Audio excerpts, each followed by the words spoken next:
Good afternoon, everyone. Erica with Aurora Heart Healing. Today, I'm going to be doing a collective healing, and this healing is in regards to what is blocking us for being consistent. So, consistency is actually one of the biggest keys to success because a lot of us, we can see, okay, this is the goal that I want to achieve. I have to take actionable steps to get there. And then when the actionable steps take a lot longer than what we want it to or expect it to, we just say, okay, I'm done. This obviously doesn't work. Well, with consistency, it says every single actionable step that I take is a step closer to my goal. I'm going to give you an example. So as of today, I have 262 subscribers. Woo! That has taken me 3 years to accomplish. 3 years. And that can, to a typical person, feel disheartening. Like, oh my gosh, it's taken you 3 years and you've only been able to touch 262 people. Well, I can look at it as that's disheartening, or I can look at it as, wow, that is how many people follow, have subscribed, have tuned in, value what I have to say. And that's 262 less than I had 3 years ago. Also, a lot of us can forget how much can happen in those 3 years. I got married, I got divorced, I have gone through some major life changes. My son moved out, he moved back in. I struggled in my business. I also had some really amazing, beautiful growth in it as well. So we can forget all of the things that it took to be at this level, at where we're at right now. But without consistency, we don't really get to see the value of all that hard work that we've put in, all of that focus, that attention, that love, that understanding, whatever that was that we've had to pour into what we want. We forget about that because we're not seeing those immediate results. And it's unfortunate because right when we're about to hit a precipice, sometimes that's when we quit. So today, I really want to focus on why, what trapped emotions or energies for this collective there are that make us stop being consistent. And without, it's here in front of my face. So anyone that is new to my channel, my name is Erica. I'm with Aurora Heart Healing, and I am an energy healer. I like to call myself a spiritual healer, and I use a pendulum to be able to find the energies that I have set out in front of me to help you clear the energy of inconsistency so that you can become more consistent. And oh, sorry, rush of energy right there. This one's going to be a really good one for a lot of different people. So what I'm just going to say is, if you've never tuned in before, I'm going to use my pendulum and I'm going to start. There might be some breaks, some pauses. I'm just trying to work through the energy that is being presented. So the first thing, I'm writing all of this down. I'm pretty much giving you a taste of what it is like to be in a session with me, except for the fact that the person would be in front of me and we'd be able to volleyball back and forth. But of course, please take time during the pauses to reflect within yourself what it is that I'm calling out, what I'm reflecting back. Rigid character. And I always tell my clients, don't focus too much on the names of these energies, more so focus on what the meaning is behind it.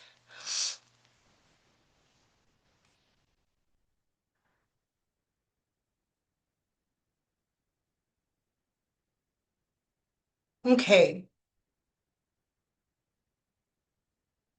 So a rigid character, there's a lot of different thing categories that this archetype follows, or there's things that it falls under. Whew. But for this one, it is micromanaging all of your emotional responses.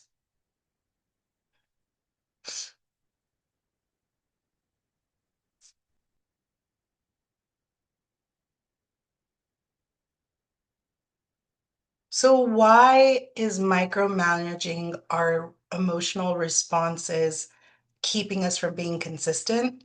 It is because think of, and the best story I can tell you, there's this movie that I watched a long time ago. I hope anyone that's watching this has seen it, but it's called The Couples Retreat. And there's a couple that they have every single thing in their whole entire lives planned, from when they're supposed to have the window of having a child. They have like when everything is just completely planned out, there's no room for spontaneity. And in that, they're sitting in this therapist office, and this gentleman, the actor, he's talking about how rigid the husband is and how he's suffocating his wife, and he likens it to holding a puppy, and he's just like, "Oh, I just want to hold it so tight because I love it so much." But the puppy's like, "It's hurting me. Ow, you're holding too tight. You're suffocating me." That is what I liken this rigid character to micromanaging emotional responses, saying, oh, this is a good emotion, this is a bad emotion. These are emotions we're not allowed to see, we're not allowed to look at, we're not allowed to feel. These are the only emotions that I'm allowed to operate within. Well, that kind of does not leave any room for creative expression. Because I can't say, oh, I know exactly how I feel every single day. Actually, there's a lot of times where I'm not totally sure. But if I were to limit my emotional state of being to just these little things, how can I move through life if I'm not allowed to feel passionately enraged about something? No, you can't be angry. That's not okay. I might stay stagnant. There might be a heaviness on my heart because I wasn't able to verbalize my truth and what it is that I truly feel. There's been times that through my experience, people have said some really mean and nasty things to me. What if I said, you're not allowed to feel sad about that? Then I'd be denying myself a whole range of emotion. That sadness that I felt when people said things like, oh, you are led by the devil, or any of that.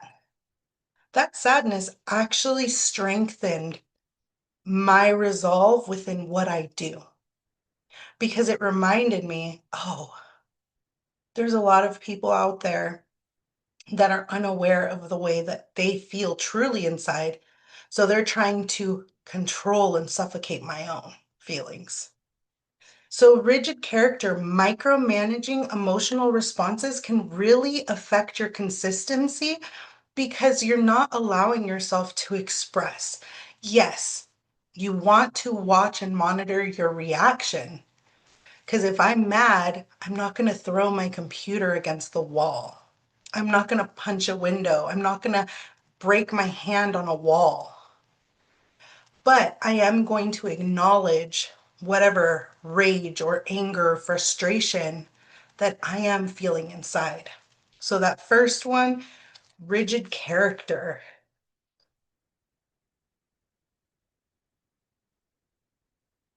Manipulation. Manipulation. Is this manipulation of ourselves? Hmm. Okay. Manipulation. Okay, so this manipulation is how will another person feel about me if I do this? And with that being said, oof, sorry, I know that these healings are usually just as much for me as it is for the other people listening. So please know that I'm feeling you through it as well, feeling with you through it as well. So this one, manipulation, is when someone else told me, and I'll lead into it as a story. When I first started my healing business, one person I remember, they said, "How dare you charge money for this? What's like basically what's wrong with you for charging money?" And I had gone into this really dismal place at that point. I was really depressed because I said, I want to give this for free, but I can't live on free. We just don't have a society that's built on that. So I was upset and I was hurt because I wanted, and I still do, I wish I could just give everything away for free, but I can't. It's not fair to me energetically. And this person's perception was a manipulative one because maybe they didn't see their own value, their own worth. Maybe they didn't see mine, but they tried to change the way that I viewed myself by saying, "How dare you?" And basically, in a sense, manipulating me, putting the blinders on. How couldn't I build this business? How many thousands of people I've helped because of this business? How I've been able to volunteer more, how I've been able to work in the community more because I have the ability to shift my own schedule. And in that, that manipulation is someone else putting blinders on my worth. So, how are other people, putting blinders on yours? How have they said things to make you question yourself? And to say, oh, not only can you not feel sad, because trust me, in this business, there's been times where I've felt hopeless. Like, oh my gosh, am I going to be able to make it? And not feeling those, micromanaging those, and on top of that, micromanaging the way that other people feel about me. It's no wonder we can't be consistent because we're living off of the way other people see us and feel about us every day. When in reality, it's about us. It's about how we feel about us, about what we believe within ourselves is right.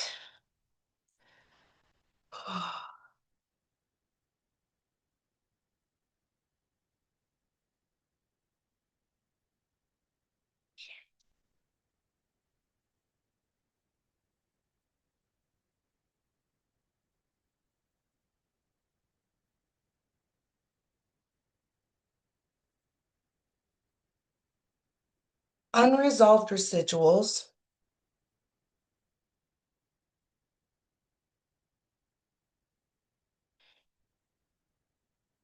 With this being said, how do these things, the micromanaging our own emotional experiences, our manip are the manipulation of the world around us from maybe their own limiting beliefs or their own belief systems, or even ourselves making up things that they might feel about us. These have created unresolved psychological, mental, emotional residuals. They sit there, they sit in our energy field, and they say, okay, well, this pain that you felt or didn't allow yourself to feel when we're micromanaging those feelings, we're still here. We're still feeling it in the background. Why did they say this? Why didn't they accept me for who I am instead of I just accept myself for who I am? and they become unresolved and they sit in the back of our mind. So when I'm sitting here doing work, maybe there's a thought that says, doesn't matter how much work you do, you're never going to get there. Maybe it's that thought process that says, how dare you charge for what you do? Maybe there's another limiting belief or a feeling of worthlessness because that imposter syndrome says, I don't get to do that. I don't get to thrive in my passion. Whatever it is, it's unresolved. It lays unresolved within us. Understanding what those unresolved energies are will help us be more consistent because it says, I don't care about what you say, what you think, what you feel. I know my truth. I am showing up authentically as who I am. And this authentic self says, I can't envision myself, at least for me, doing anything but this right now. I can't see myself going and getting a 9-to-5 job and not helping people on a daily basis. A, odd row, 1, 3, first, second. Will to hate others.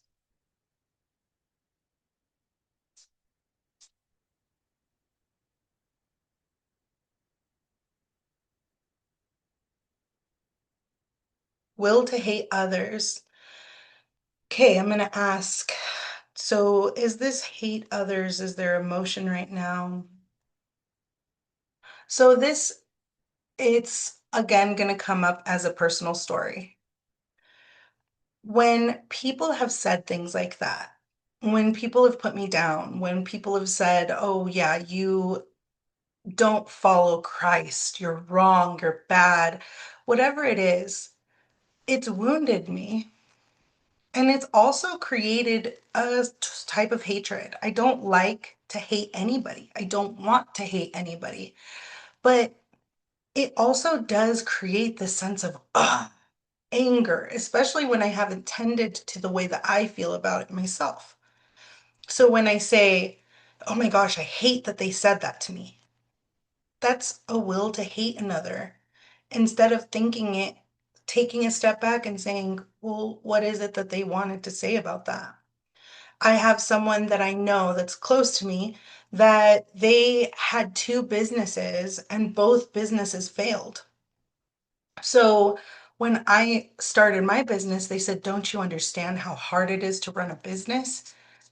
You're not going to make it. It's too hard. You shouldn't do this. You're wasting your time. You're throwing away your future. That hurt. And then it made me angry. It made me feel hateful. Like, why would they say that? They don't believe in me. They don't believe in what I can do, my power, my energy.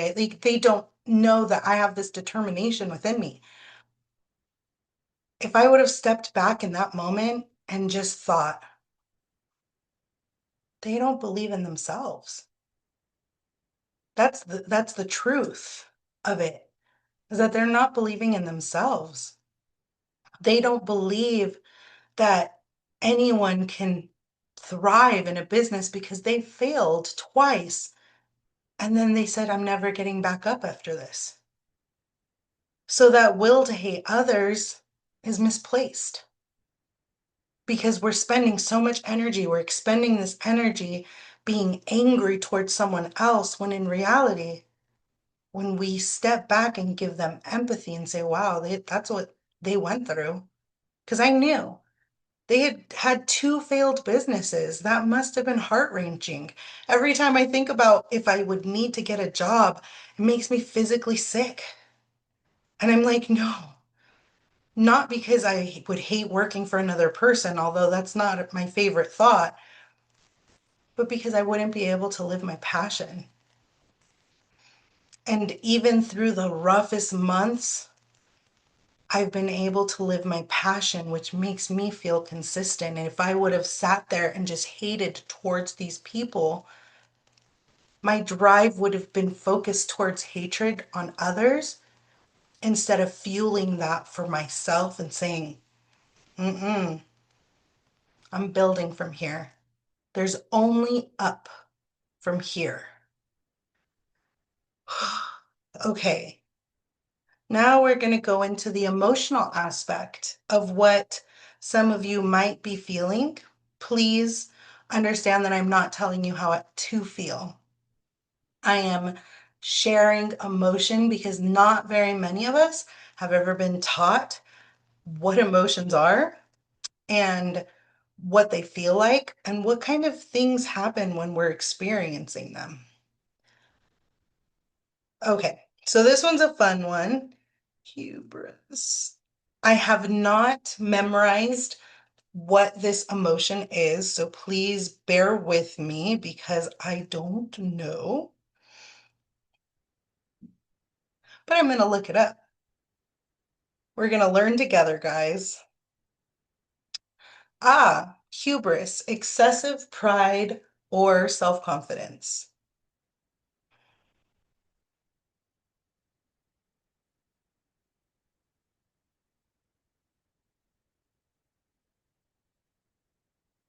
I am going to kind of find a little bit more through my spirit guides what this hubris has to do with everything else.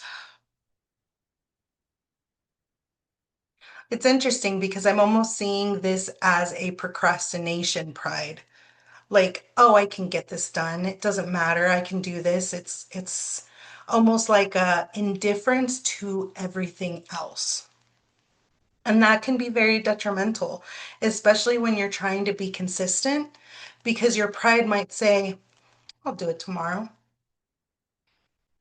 Over the last probably about 10 months, I've gone to the gym consistently at least 3 days a week, every week, if not more. And yes, there has been times where there wasn't any at all, but consistently it was going. And if I were to have said, I don't need that, I would have been very prideful. I would have a really deep self confidence that says, I don't need anybody else. I don't need anything else. And it's interesting because I think about the gym and my experience, and there's so many people that say, oh, I don't need a trainer. I know what I'm doing.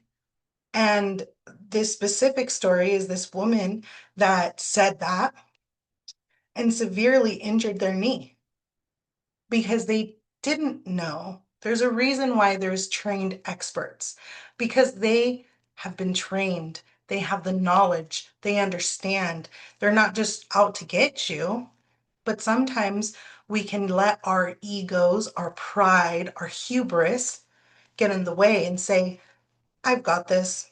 I don't need anybody else. I don't need anything else. And that can be very detrimental to our consistency because what does that say? We're in it alone. There's no support. And what if we do need someone? Our ego can push that need away and say, I'm not doing it. And we can end up failing ourselves. Even with me, I know that I've gotten burnt out. Learning to receive help has been something that I have a hard time with. Yesterday, someone said they want to buy me and my daughter's tickets to a game. And I was swallowing my pride to say, I don't need anybody to help me or I don't need anybody to give me anything. And I said, I receive. Thank you. There was a lot more resistance when I said that. But as you practice, that hubris, that excessive pride starts to melt away into community, into sharing with each other, into loving with each other. Because in reality, sometimes you will need support, and that support will help you continue to be consistent. And that's okay. That is okay. We are interdependent beings. If I wasn't breathing out, the trees wouldn't have anything to breathe in. We're in symbiotic relationships with one another. I wouldn't be able to be here, and I fully understand and know that if someone didn't need my help. So all of this being excessively prideful, I could say if I was excessively prideful, I don't need anyone else. I am the ultimate of all healers, and I heal myself and I don't need anybody else. Well, that's looking at myself as not a human being that doesn't always see all perspectives.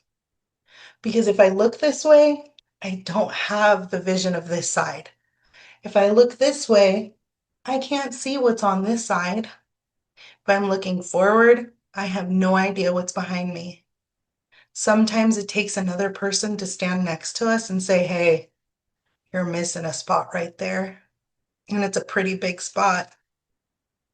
And if we have that will to hate others because they call out those blind spots, then we are actually doing ourselves a disservice because we're not able to fully capitalize on all of our gifts.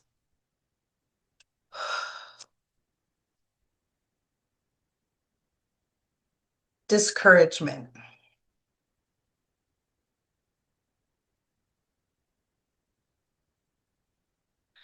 Feeling deprived of courage, hope, or confidence, disheartened, dispirited, being advised against, deterred, losing the desire to try or attempt something.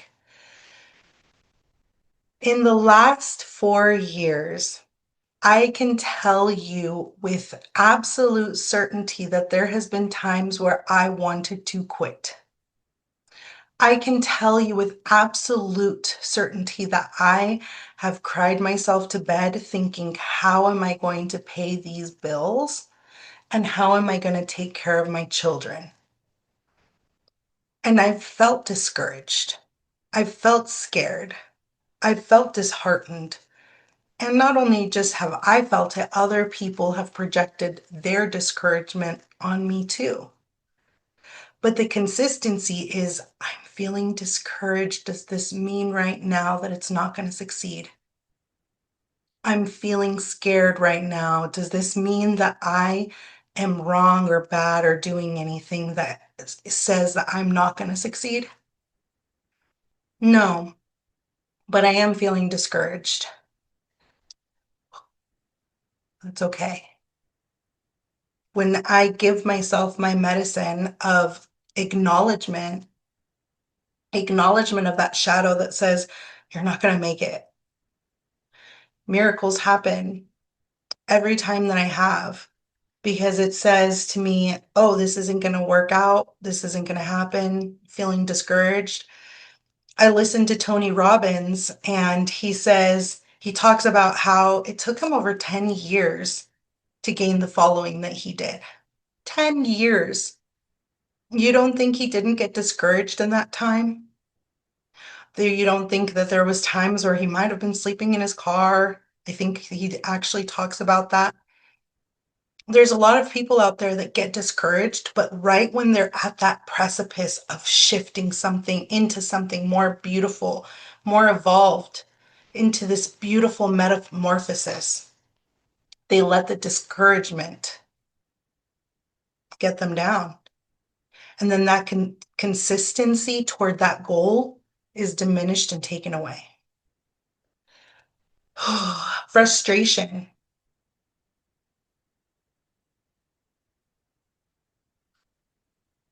Hmm. Frustration is feeling disappointed, but this one I'm really getting that it's feeling inadequate in a real or imagined way. There was a lot of story time today, so I hope that you guys enjoy getting to know me a little bit more authentically and a little bit more personally in my own journey. So I don't know if anyone's heard about imposter syndrome, but I'm sure that you have if you're on this channel. But There's been a lot of times where I have imagined things that are not real about myself.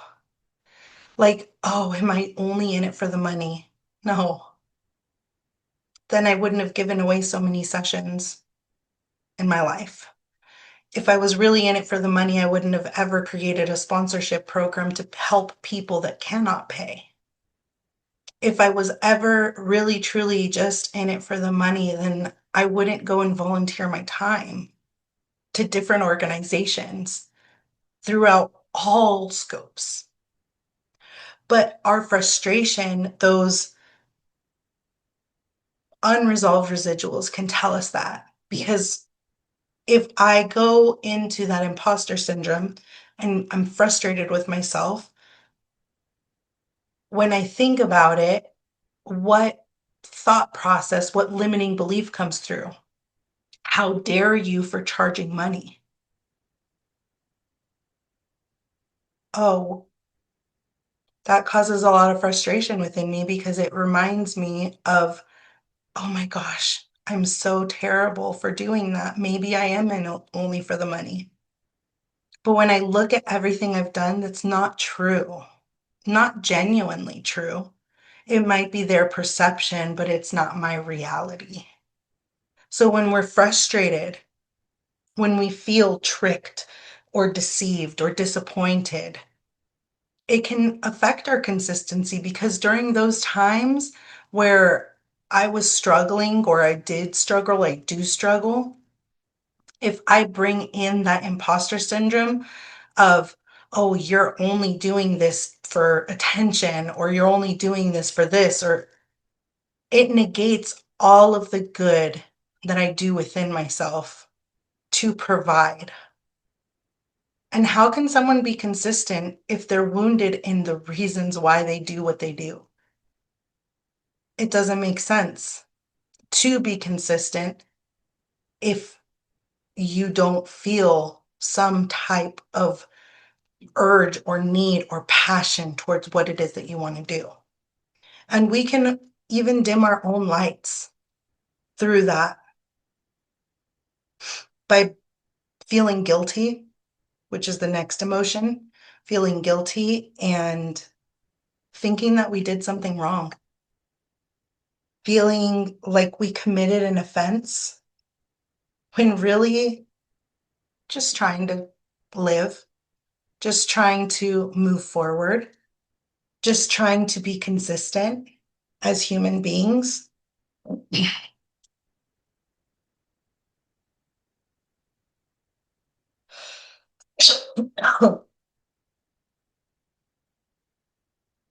This is the last emotion, and this might be really affecting people in their throat, speaking their truth. I'm feeling a lot of energy moving through my throat chakra. So just notice that. And there's some heaviness on my chest too. Love and received, feeling unwanted, not cared for, not accepted. So there's been a lot of times in my life where people, I have poured out my love to them and they did not receive the love that I had. And I'm going to give you a demonstration of exactly what that looks like. So this is me,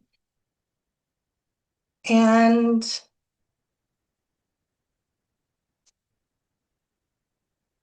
this is my heart. And on this heart, I am sharing my love to you. And I am saying, look how beautiful this love is. I cannot wait to give you this love. Thank you so much for being here so I can love you. And I'm showing all of these different ways that I love this person or these things, or how much I love my career, how much I love helping others. And I give this to someone and I say, here, take it. It's all my love. And they take it and they say, thanks. How soul crushing.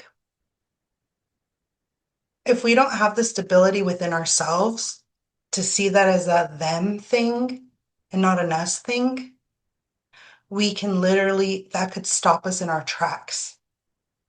That could stop us right there in the precipice of excelling, succeeding, meeting our goal. And that, someone else having that much power, is not fair. So I just want you all to recognize how this consistency can be affected by things that are internally within us. Because as we move through, as we shift through all of the things that we're working through, the experiences of life, we are susceptible to putting our feelings in a box and stuffing them away, not allowing. We are susceptible to that manipulation of others saying, you're wrong, you're bad, because of the way that they feel inside. Those psychological unresolved residuals can affect us from meeting our goals and being consistent within ourselves. That will from people not believing in us can make us hate them and feel angry towards them. But that too is just pouring away our energy. Our excessive pride saying, I can do this by myself and I don't need anybody else,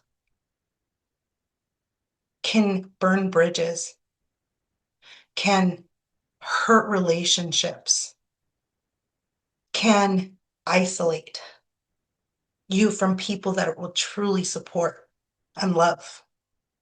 Feeling discouraged, unchecked discouragement. I'm feeling discouraged right now, but it doesn't mean that this is going to last forever. Or we can sit in that discouragement and say, I'm a loser, I'm stupid, I'm wrong, I'm bad. Which one are we going to choose? Feeling guilty for maybe even putting our passions before the needs of other things. But what do those passions mean to us? Is it the reason we can continue? Is it the fuel that we need to continue living this life? And that love unreceived, this beautiful love that I gave freely, was crumpled up and thrown away like it was nothing. But did that mean that it wasn't valuable? Does that mean that I have to quit because of them? I'd like to think no. So right now, as you feel that energy, all of that coming up, I want you to take some nice deep breaths in through your nose, out through your mouth. And you can use magnets or you can use your hand, but just swipe. Imagine that you're swiping all of that energy out of your body, out of your mind, clearing it, activating your vagus nerve to send it off, replacing all of those places of guilt, whatever those feelings are, cleansing them out of our bodies to be able to learn how to be a little bit more consistent within ourselves and how we show up in this world for what we need to be or what we want to be. Imagine it all just washing away easily and effortlessly. Thank you so much. I hope that this helps. Please leave a comment in below in the video to let me know how this affected you. What did this bring up for you? And if you need help, I am here and I would love to be a guide on your healing journey. I love you all and have a beautiful day.